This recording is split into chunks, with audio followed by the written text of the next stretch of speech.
Welcome to another episode of the Property Nomads podcast. And today we're going to be talking about electrical bits and pieces because there's some major changes that are coming up to the regulations as of the 1st of April 2021. And in order to explain about that, I'm delighted to be joined by two people from NAPIT, the NAPIT. It's the National Association of Professional Inspectors and Testers.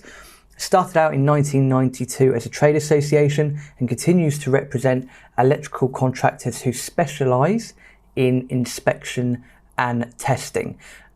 From NAPIT, joining me today are Charlotte Lee, who is the Head of External Affairs, and also Frank Bertie, who is the Chief Technical Officer as well. It's going to be an action-packed episode full of great content to help you run your portfolios more smoothly. Charlotte and Frank, thank you very much for your time today.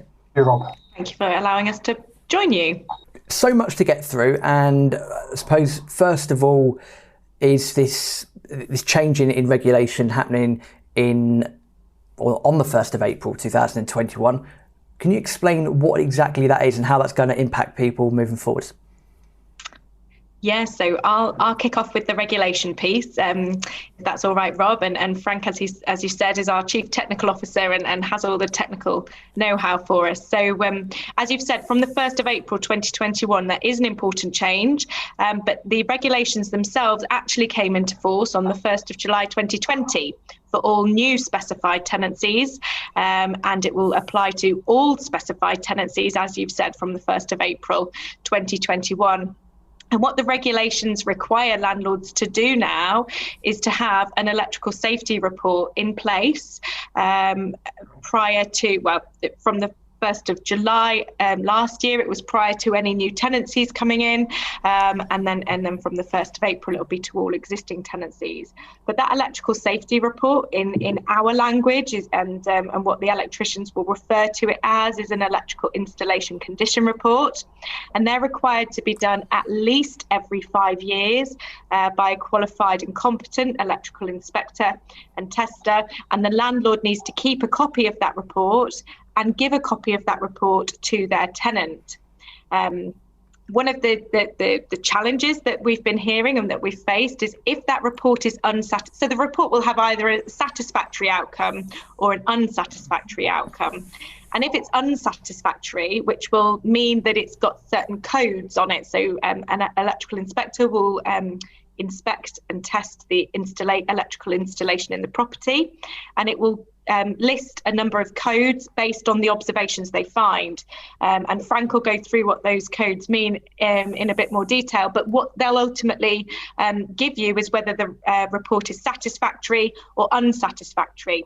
Now, if that report is unsatisfactory, the landlords, according to the regulations, have 28 days to make any amends, so to do the required works or the further investigation work, and get written confirmation that work has been completed. And following that, the landlords then have to give a copy of that unsatisfactory report with the written confirmation documents appended to that report to show that the work's being done. They have to give that to their tenant, but they also have to give that to their local housing authority. And if the report's satisfactory, there's no requirement to give it to their local housing authority. But if it's unsatisfactory, then they do have to send those documents to the local housing authority to demonstrate that the installation wasn't safe, but it now is.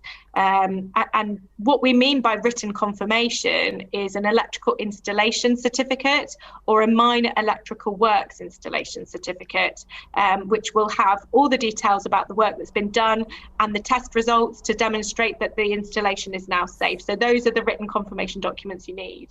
But I think I better hand over to Frank, who will be able to give some information about what you would find on the EICR and how that would sort of lead to a satisfactory or unsatisfactory outcome. So when you do receive the electrical installation condition report, and if it does turn out to be unsatisfactory, it'll be for a number of reasons. And with the observations, we have 3 codes that class it as unsatisfactory. And the first one, which is the most dangerous one, which is the C1. And in our documentation software and our code breakers book, which I could touch on later. That C1 is, we use a traffic light system, so the C1 is classed as a red, so it's a more serious situation, where we normally refer to it as it's a case of it's an instance where someone can get an electric shock, or it could cause a fire. It's something that needs to be immediately corrected because of the serious nature of the situation. And the person carrying out the inspection should contact the person ordering the work, the landlord or the letting agent, to make sure that serious instance is corrected by either switching the circuit off or making that part of the circuit that was dangerous safe for the tenant and for the property. Then we go on to the second one, which is a C2, and that one's classed as an amber, which is potentially dangerous. It's not as serious as the first one, but it is in a situation where potential fault can, if it does develop, then that makes it a serious issue. Now, that could be a case of in properties you've got you're required to have earthing and bonding in the property, and if that isn't in place, it is a serious issue within the property, but it's not immediately dangerous. Another fault has to develop to make the installation unsafe. So that's why it's potentially dangerous. So if anything happened, it would increase it to a serious nature. Then we have the FI, which is for further investigation works. And that is where the inspector, when they're carrying out the work, cannot determine if the observation is either a C1, which is immediately dangerous, or a C2, potentially dangerous. But the feeling of that observation is it has to be further investigated to see where it is, because they class as either a dangerous or potentially dangerous situation, so it has to be looked into. Now, that could be a circuit which the inspector can't find, and that could be that circuit could have damaged or broken accessories where things are exposed and can be touched and people get a shock or could cause a fire. And if the inspector can't find them, that's why it needs to be further investigation to find out what that is. And as Charlotte says, any of those codes, the inspector or the landlord has 28 days to correct the works to make sure the installation is brought to standard for safety. The only way it would extend past the 28 days if when the work's being carried out and further investigation work or further remedial work needs to be carried out, that is then highlighted during the investigation within the property, that can be extended to carry out more work in there. But the initial report has to be corrected within 28 days. Interesting stuff. There's quite a few things that you've both highlighted. There's a lot on regulation, a lot on the actual technical aspect of it as well. I appreciate that we can talk about electrical certificates all day long, but because we're in podcast purposes, it's a bit difficult to show someone what it is. So I just recommend obviously getting in touch with yourselves or at least having a Google of what one would look like. That being said, if you're a responsible landlord and landlady, you should already be familiar with them because you should have them in the first place. When we just touch on tenancies, Charlotte, just going back to it. So some people that are going to be listening to this are going to be operating houses of multiple occupation. They've had that requirement since I think 2007 to have this condition report. So when you say all tenancies, I think the biggest change, as you say, from July and April 2021 is this now applies to all tenancies, whether it's buy-to-let, etc., etc. I think that's where the sort of the big things come in. A lot of buy-to-let landlords have not had it before. Now they've got to get it done, but it's all for good reason. I think this is one of those things that the government have done that I'll give a thumbs up, because I think it's something that makes people safer. What's your views of it? What's been the industry reaction to these changes? Well, just before I answer that question, Rob, one thing that I think is really interesting is that these regulations themselves actually repealed the previous houses of multiple occupation legislation, so that houses of multiple occupation are covered within these regulations now, the electrical safety standards in the private rented sector regulations. England, of course, just England only. The officials or the regulators did that to ensure that sort of it from an enforcement point of view, it would all be able to be enforced on the same standards. So HMOs have to do the within 28 days rule, etc., which it wasn't wasn't the same under the previous regulations. But you're right, they basically cover anybody who rents a property and pays for the privilege of doing so to a landlord should, are pretty much covered by these regulations. But there is a list of excluded tenancies within the regulations themselves. There's a schedule, and so social housing aren't covered, and care homes and student accommodation aren't covered. But private rented housing in general, it very much is. But from our point of view, and we've been communicating with our members about this for a long time in terms of where's the most risk, and the feedback we received was that the most dangerous electrical installations that our members were finding in general, or that the largest percentage of those, were in privately rented properties. So we are very pleased that these have come in, and in Scotland they were introduced in 2006. So we're 5 years behind Scotland, and Wales haven't done anything on this yet. No legislation to require electrical safety checks in this vein, although we understand they are looking at doing so and working towards it. But yeah, we are very pleased that they were introduced, although obviously under the circumstances, they could have been introduced in an easier year. And we have been getting quite a lot of concern, both from our members who are concerned about entering properties, but also from landlords in terms of how to comply with these regulations amidst the pandemic, amidst the lockdowns, and when their tenants feel vulnerable. So we have been communicating to our members and to landlords and letting agents as best we can the sort of reasonability clause that the government have, that's in the legislation, and effectively what we've been hearing, because people have been calling for an extension to the 1st of April deadline, but the government's position seems to be very much landlords are legally required to ensure that the houses they provide tenants are safe. That is still the case. Under this lockdown, so the January lockdown, tradespeople are still allowed to work in people's homes under COVID secure guidelines. But ultimately, if you as the landlord can prove, and by prove they mean keep written confirmation that you've tried to get an electrical inspector to do the work, or to get access to the property from the tenant, but they won't allow that because they're either clinically extremely vulnerable, or they're shielding, or they're isolate, all those reasons that are completely valid, of course they are, or the inspector doesn't wish to because they're concerned and you can't find somebody else and you've tried. Those sort of reasonable excuses, they will, all of the guidance is pointing to that is acceptable, and do the best you can and get it done as soon as you can in a reasonably practical, safe way.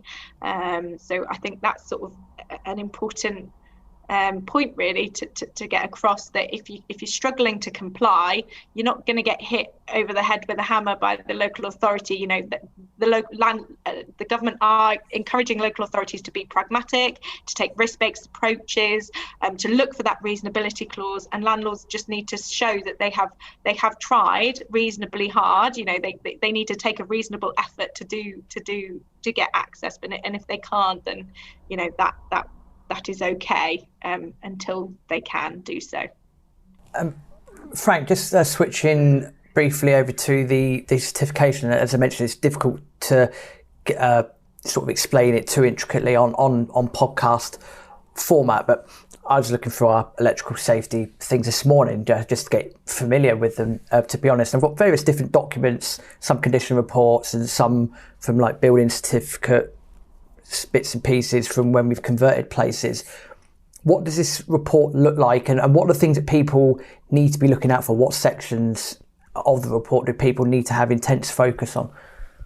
The form for the electrical safety standard is the electrical installation condition report, and that's what's used within the electrical industry for reporting on the condition of existing properties, whether that is rented or commercial industrial properties. Doesn't matter what it is, there's a version of that, and it's based on as is stated in the PRS regulations, it refers to BS 7671 2018, which is the 18th edition of the wiring regulations. And within that standard, there is model forms which are laid out in the standard. And what you'll find within the industry, people and organisations create their version of the form. We create one for our members, which is badged up as NAPIT for our members, and other organisations do the same. And individual electricians and inspectors can also make their own forms based on the model forms, or use other software providers to demonstrate these forms. And a lot of times they are electronic, either on laptops, desktops, tablets, or you still have the old NCR carbon copy paper formats of the reports that can be issued as well. So there's a different variety. So not every form will look the same when it comes in front of a landlord or a letting agent. It could have a different format, but it's all got to be based on the model form. So it has the various different sections on it, and within the 7671, it has the ones in Part 6 of all the different standards. And the electrical installation condition report has each section in the model form bases on sections which are A, B, C, D. And the most important one for anyone looking at it is Section E, which gives the summary of the condition of the installation. And that is the section which will be on the front page of the document that states whether it is satisfactory or unsatisfactory.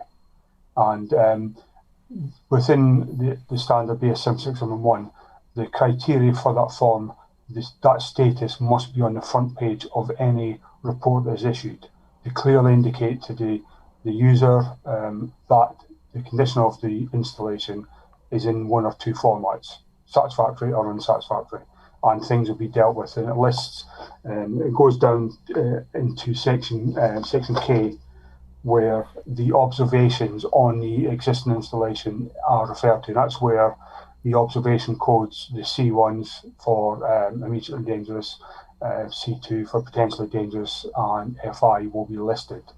There is another one that gets listed is C3, which is improvement recommended. That is where you have a satisfactory report. So that will be on the colour coding system. That is a green, so it comes under satisfactory. But that is where there's new regulations being introduced and previous installations which are not deemed to be unsafe, but improvements can be made to increase the safety of the installation. It doesn't have to be done, it's something that could be done in the future. The other forms you'll find is when any work has been carried out. So as you touched on, when you do conversions or you rewire the property, do things like that, you have an electrical installation certificate, which is certifying the installation complies with the current edition of the standard. And currently we are on the 18th edition. So any new electrical work has to comply with the standard, and an electrical installation certificate will be issued for those new works. And any new works like that as well will have to, in the domestic sector and as a private rent sector falls into that work would need to be notified to the local authority within England and Wales. So when the work is carried out, a notification will be issued to the local authority and to the owner of the property as a building compliance certificate to say the work has been done and it complies with the building regulations. So anytime the work is done, new work is done, that's got to be issued. The other one we come across is a minor electrical installation work certificate, which is normally used for alterations to existing circuits. And sometimes that does fall under notifications as well, and that would trigger the issuing of a building compliance certificate as well, which would, the notification gets sent to the local authority, and also the owner of the property would receive a copy of that building compliance certificate as well. What's interesting to note, Rob, I think, after the sort of explanation of those certificates is an electrical installation certificate, so an EIC rather than an EICR, which is the electrical installation condition report. An electrical installation certificate can be used instead of an EICR if the house has undergone a full rewire. So if you've had a full rewire of your property within the last 5 years and you've got your electrical installation certificate to demonstrate that that's been done, that can be used to demonstrate you've met the regulations. But if you've got an electrical installation certificate for just a portion of the house and doesn't cover everything, it's not a complete rewire, then that's not valid. You will have to have a full EICR carried out. Okay, and I guess this is a rookie question, so the reason for this question is I know the answer already, of course both of you do as well, but if someone's obtaining their first property, they've never done this before, they're buying their first property and they realise that they need to get an electrician out to do these reports, a competent qualified person. If I'm a novice landlord, how would I know that person is competent to do the electrical certifications? Well, we'll look at that side of it. The requirements we're looking for that. So a qualified and competent person has to have adequate public liability insurance up to 2 million.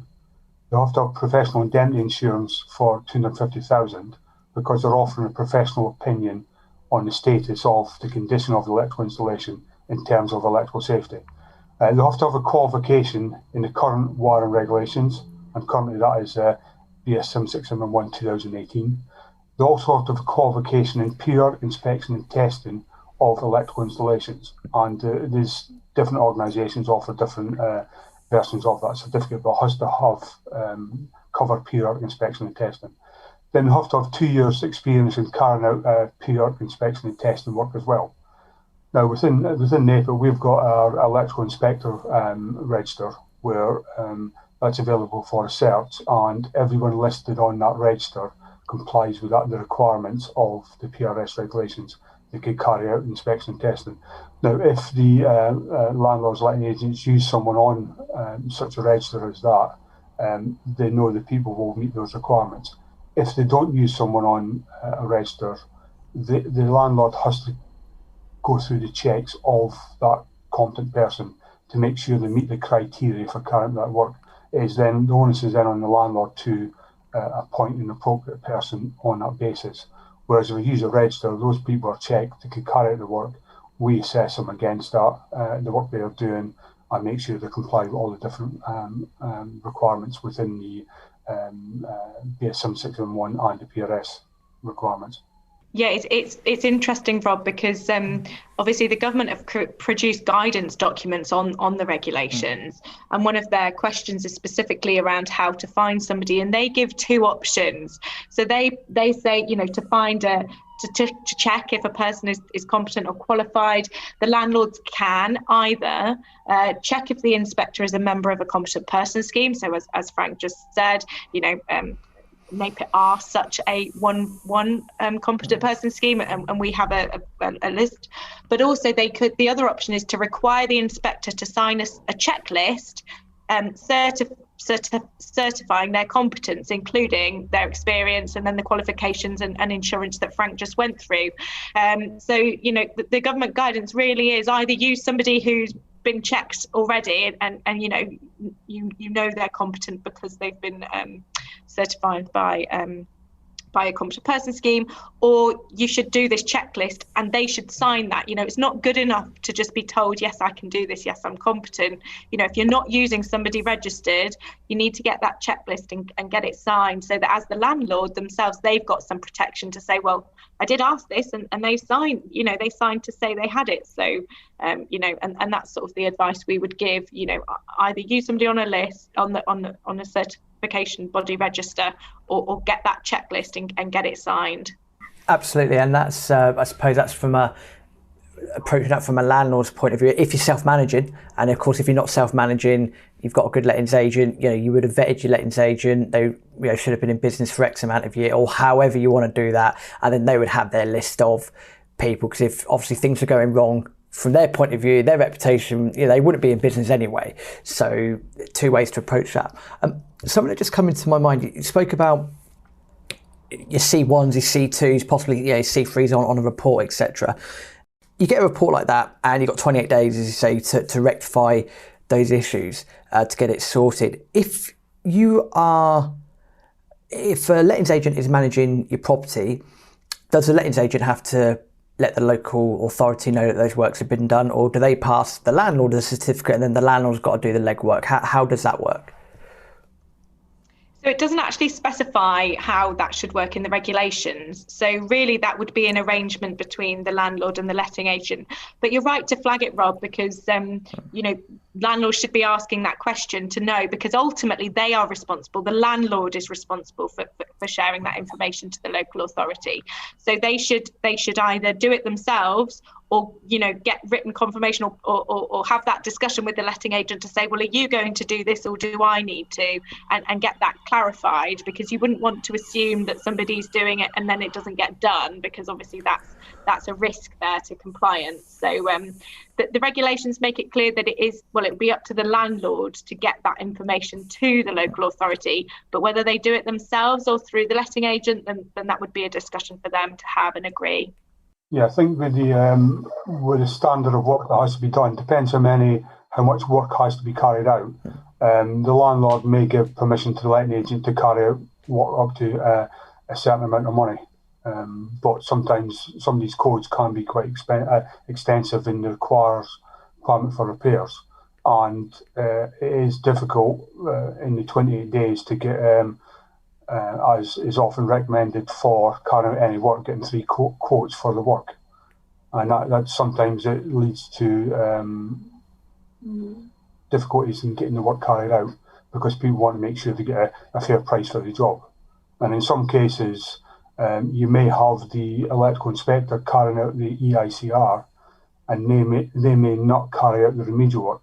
Then someone else has got to get the remedial work and price it up to do that as well. So there's different aspects from it, and some people like the split between the inspector and the electrician, but they can't be the same person carrying out the work. Just how the work gets priced up, how it gets done, and what's involved with it.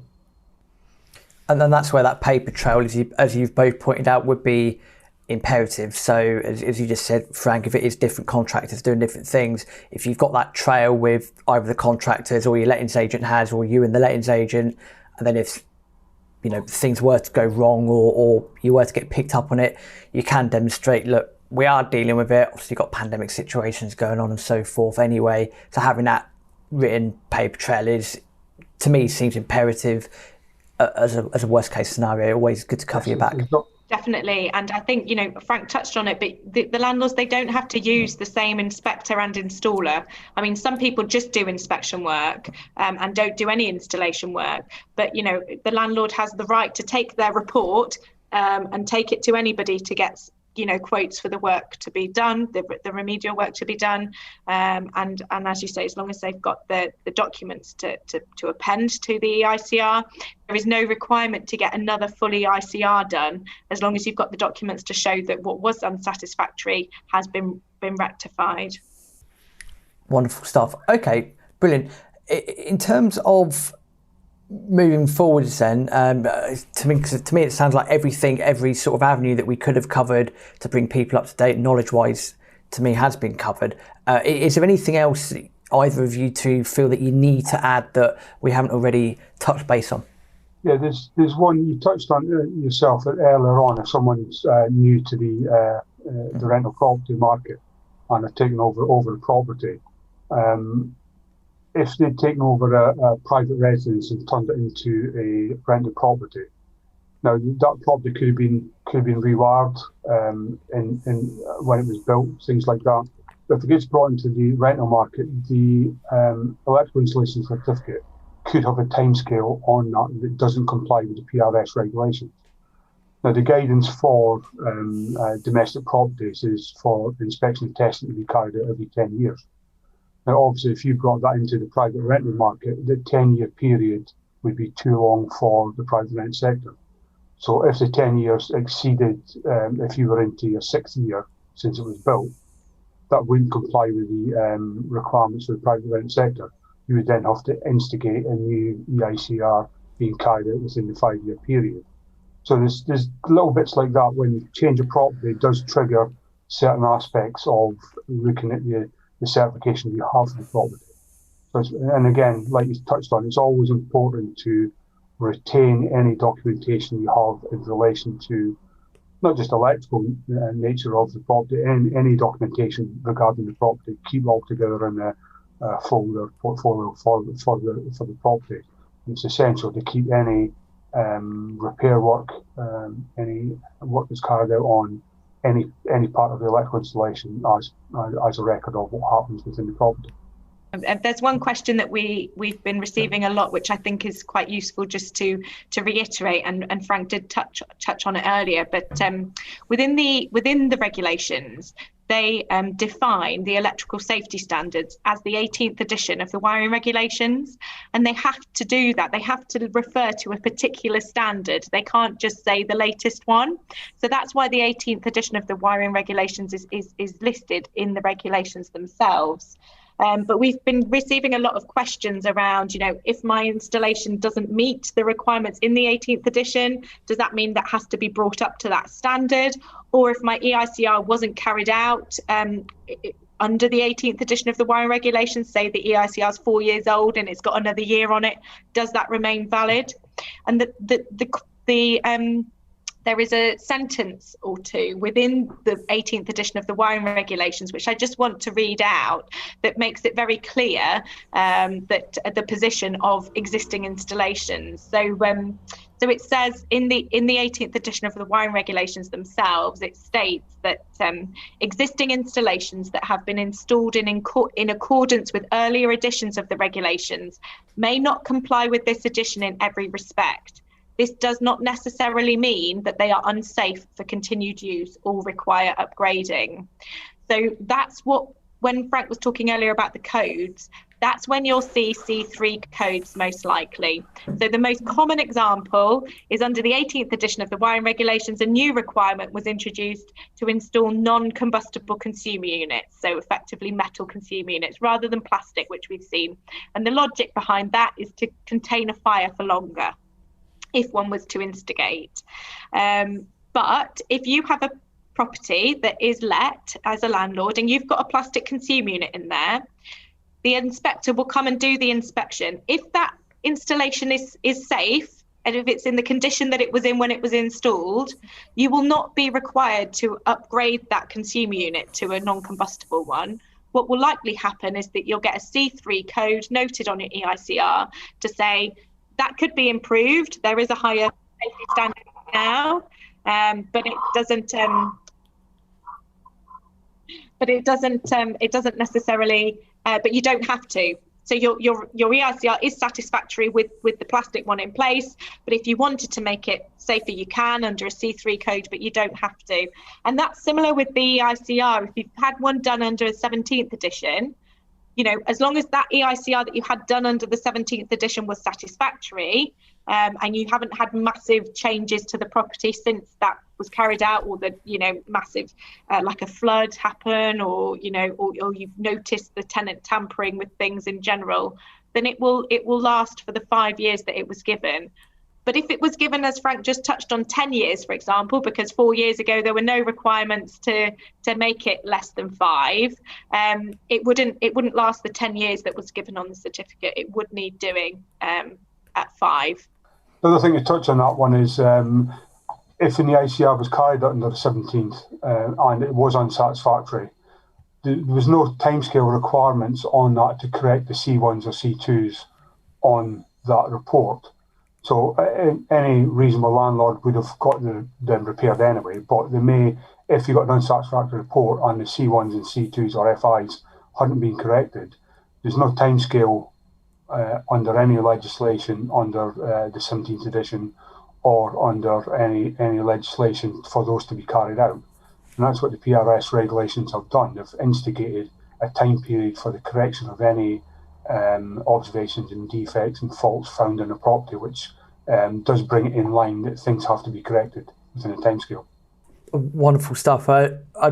I think that's an incredible amount of content that people are going to take away. Really, really useful stuff. And I'm sure we could talk for hours about it. But if people want to get hold of you and find out more, if necessary, how do people go about contacting yourselves? So we would ask that people emailed us in. So email in to us. So we both, Frank and I, can be got hold of on NTA. So NAPIT Trade Association is the abbreviation, NTA at napit.org.uk, and that's the email address that we'd ask. And we're happy to receive questions about the regulations and particular queries perhaps from landlords on the regulations themselves. So yeah, don't hesitate to contact us. Absolutely, and as usual, we'll put that email address into the show notes as well. And Charlotte, Frank, just want to say a massive thank you for taking the time out to explain that into such a depth where people shouldn't have any excuses not to get their necessary works done and up to spec, meeting the latest regulations as well. So a massive thank you for both of you for taking the time out to explain it on the episode. Lovely to get the opportunity. Thanks very much. Thank you all for inviting us. Thank you.